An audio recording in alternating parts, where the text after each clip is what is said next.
à vous communauté, mon nom est Yves Lantier, bienvenue en résumé l'actualité avec une pointe d'humour et d'humanisme. Aujourd'hui communauté, je veux vous parler absolument d'une histoire qui est une histoire vraiment très horrifiante, digne d'un film d'horreur. Et cette histoire-là, c'est une histoire que vous avez assurément entendu parler, mais c'est le sujet qui a le plus retenu mon attention au cours de la semaine dernière dans l'actualité internationale. Et ce sujet-là, c'est l'histoire de la famille Turpin en Californie. Qui sont les Turpin? Ben en gros, c'est David et Louise Turpin qui sont un couple depuis maintenant plusieurs années et qui ont un total de 13 enfants. Alors, c'est une famille qui est plus que nombreuse, je pense qu'on peut s'accorder pour se le dire. Là. Ce qui est arrivé récemment, c'est qu'il y a une de leurs jeunes filles âgée de 17 ans qui a réussi par un moyen XY à s'enfuir et à pouvoir appeler la police. Elle a communiqué avec la police disant comme quoi elle ainsi que tous ses frères et sœurs étaient séquestrés. Et là, des suites de quoi la police est débarquée et ils ont découvert que certains enfants étaient enchaînés. On parle de peut-être 3 ou 4 enfants qui étaient enchaînés et cadenassés et que les autres enfants vivaient d'une manière vraiment très étrange et pas saine du tout. Alors là, il y a une enquête qui s'est ouverte concernant ça. On a interrogé les enfants. Ce qu'on réalise, c'est qu'il y a beaucoup d'enfants dans les 13 qui vont mentionner le fait qu'ils n'étaient pas suffisamment nourris.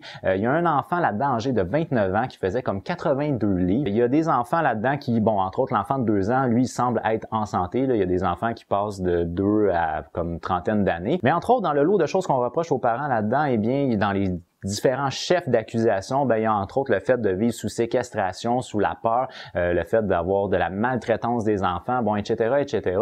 Les enfants ne pouvaient pas vivre de jour, ils pouvaient uniquement vivre de nuit, ils ne pouvaient pas sortir à l'extérieur. Souvent, ils étaient enfermés dans des pièces très précises. Les enfants n'avaient, semble-t-il, pas accès à des jouets. Il paraît qu'il y avait un paquet de jouets dans la maison, mais qui était encore sous emballage. Les enfants pouvaient manger d'une manière vraiment très restreinte. Les enfants pouvaient prendre une seule douche ou un bain par année. Ça devait être terrible de vivre dans le genre de conditions comme ça. Des suites de quoi? Eh bien, ça donne qu'il y a la tante des enfants, c'est-à-dire la sœur de Louise Turpin, qui a pris parole publiquement. Et elle a déjà vécu avec le couple il y a de ça plusieurs années lorsqu'elle était étudiante à l'université. Puis là, ce qu'elle dit, c'est que elle avait pas vraiment noté quoi que ce soit qui était, disons, très anormal, mais elle avait quand même remarqué que les parents étaient vraiment très sévères avec les enfants à l'époque. Il n'y avait pas 13 enfants à l'époque, là, mais quand même, ils étaient déjà très sévères à l'égard des enfants. Puis il semblerait que même elle devait se soumettre au code de la famille, donc où elle résidait. Et là, dans le lot des choses qui, semble-t-il, les enfants ne pouvaient pas faire,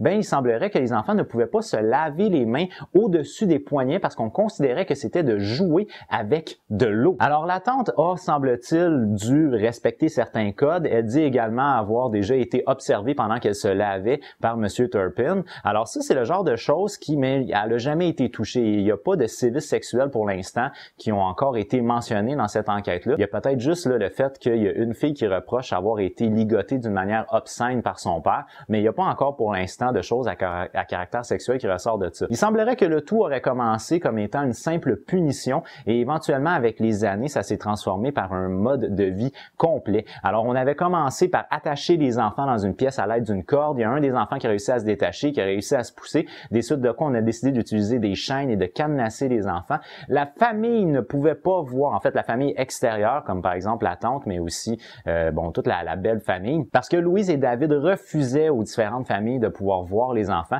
C'est ce qui fait qu'on n'avait absolument aucune idée de ce qui se passait là-dedans. C'est une histoire qui est vraiment terrible et qui va être à suivre. Pour l'instant, il y a encore des détails qui fuitent ici et là. Et ce que j'espère vraiment très fortement, moi, c'est qu'on va être capable de bien encadrer ces enfants-là. Parce que là, eux, ils ont vécu quelque chose de terrible, complètement isolé. Il y a des enfants là-dedans qui savaient même pas c'était quoi un médicament. Ça faisait des années qu'ils n'avaient pas été chez le dentiste. Bref, ils ont vécu purement l'enfer pendant des années et j'espère qu'on va être capable d'y aller d'une manière vraiment très graduelle pour les réintégrer à la société. C'est quelque chose qui donne froid dans le dos, mais malheureusement, c'est une réalité d'aujourd'hui. Communauté, moi, je vous donne rendez-vous sur ma prochaine capsule, mais d'ici là, je vous dis, j'ai déjà hâte de vous voir. À bye bye!